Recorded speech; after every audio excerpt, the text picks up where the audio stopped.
Jérémie, chapitre 32, l'achat du champ comme signe d'espoir.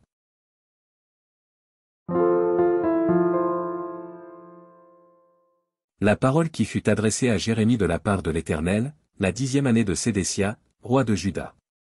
C'était la 18e année de Nebuchadnezzar. L'armée du roi de Babylone assiégeait alors Jérusalem, et Jérémie, le prophète, était enfermé dans la cour de la prison qui était dans la maison du roi de Juda. Sédécia, roi de Juda, l'avait fait enfermer, et lui avait dit, « Pourquoi prophétises-tu, en disant, Ainsi parle l'Éternel, voici, je livre cette ville entre les mains du roi de Babylone, et il la prendra. » Sédécia, roi de Juda, n'échappera pas aux Chaldéens, mais il sera livré entre les mains du roi de Babylone, il lui parlera bouche à bouche, et ses yeux verront ses yeux. Le roi de Babylone emmènera Sédécia à Babylone, où il restera jusqu'à ce que je me souvienne de lui, dit l'Éternel, si vous vous battez contre les Chaldéens, vous n'aurez point de succès. Jérémie dit, la parole de l'Éternel m'a été adressée, en ces mots.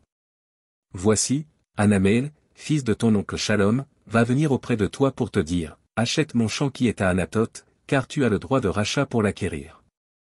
Et Anamél, fils de mon oncle, vint auprès de moi, selon la parole de l'Éternel, dans la cour de la prison, et il me dit, achète mon champ, qui est à Anathoth, dans le pays de Benjamin, car tu as le droit d'héritage et de rachat, achète-le. Je reconnus que c'était la parole de l'Éternel. J'achetai de Anamél, fils de mon oncle, le champ qui est à Anathoth, et je lui pesai l'argent, 17 cycles d'argent. J'écrivis un contrat, que je cachetai, je pris des témoins, et je pesai l'argent dans une balance. Je pris ensuite le contrat d'acquisition, celui qui était cacheté, conformément à la loi et aux usages, et celui qui était ouvert. Et je remis le contrat d'acquisition à Baruch, fils de Nérija, fils de Maxéja, en présence de Anamél, fils de mon oncle, en présence des témoins qui avaient signé le contrat d'acquisition, et en présence de tous les Juifs qui se trouvaient dans la cour de la prison. Et je donnai devant eux cet ordre à Baruch. Ainsi parle l'Éternel des armées, le Dieu d'Israël, prends ces écrits, ce contrat d'acquisition, celui qui est cacheté et celui qui est ouvert, et mets-les dans un vase de terre, afin qu'ils se conservent longtemps.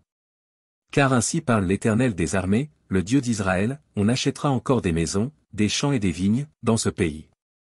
Après que j'eus remis le contrat d'acquisition à Baruch, fils de Nérija, j'adressai cette prière à l'Éternel.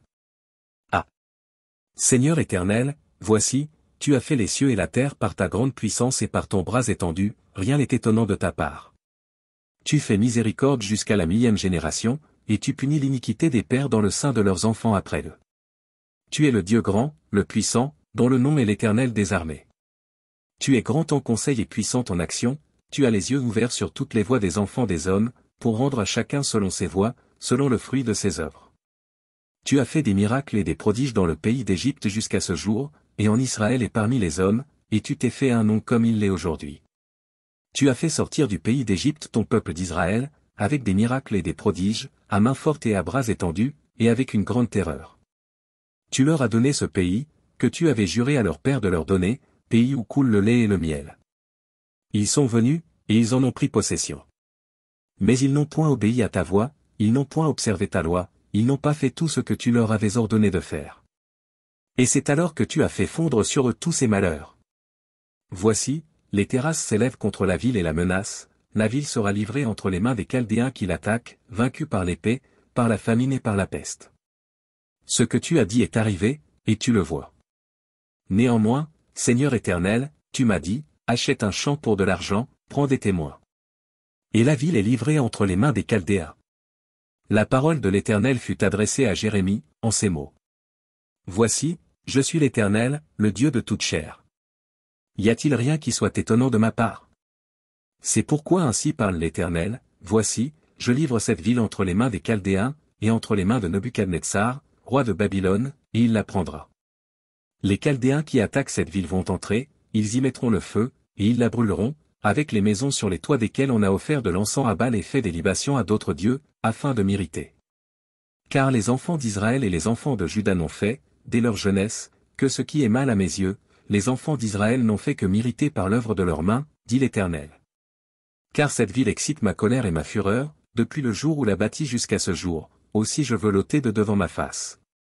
À cause de tout le mal que les enfants d'Israël et les enfants de Juda ont fait pour m'irriter, eux, leurs rois, leurs chefs, leurs sacrificateurs et leurs prophètes, les hommes de Juda et les habitants de Jérusalem.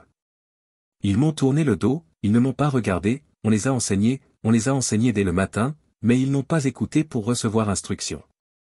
Ils ont placé leurs abominations dans la maison sur laquelle mon nom est invoqué, afin de la souiller. Ils ont bâti des hauts lieux à Baal dans la vallée de Ben-Hinnom, pour faire passer à Moloch leurs fils et leurs filles, ce que je ne leur avais point ordonné, et il me n'était point venu à la pensée qu'ils commettraient de telles horreurs pour faire pécher Juda. Et maintenant, ainsi parle l'Éternel, le Dieu d'Israël, sur cette ville dont vous dites, elle sera livrée entre les mains du roi de Babylone, vaincue par l'épée, par la famine et par la peste. Voici, je les rassemblerai de tous les pays où je les ai chassés, dans ma colère, dans ma fureur, et dans ma grande irritation, je les ramènerai dans ce lieu, et je les y ferai habiter en sûreté. Ils seront mon peuple, et je serai leur Dieu. Je leur donnerai un même cœur et une même voix, afin qu'ils me craignent toujours, pour leur bonheur et celui de leurs enfants après eux. Je traiterai avec eux une alliance éternelle, je ne me détournerai plus d'eux, je leur ferai du bien, et je mettrai ma crainte dans leur cœur, afin qu'ils ne s'éloignent pas de moi. Je prendrai plaisir à leur faire du bien, et je les planterai véritablement dans ce pays, de tout mon cœur et de toute mon âme. Car ainsi parle l'Éternel, de même que j'ai fait venir sur ce peuple tous ces grands malheurs, de même je ferai venir sur eux tout le bien que je leur promets. On achètera des champs dans ce pays dont vous dites, c'est un désert, sans homme ni bête, il est livré entre les mains des Chaldéens. On achètera des champs pour de l'argent, on écrira des contrats, on les cachètera, on prendra des témoins, dans le pays de Benjamin et aux environs de Jérusalem, dans les villes de Juda, dans les villes de la montagne, dans les villes de la plaine et dans les villes du Midi, car je ramènerai leurs captifs, dit l'Éternel.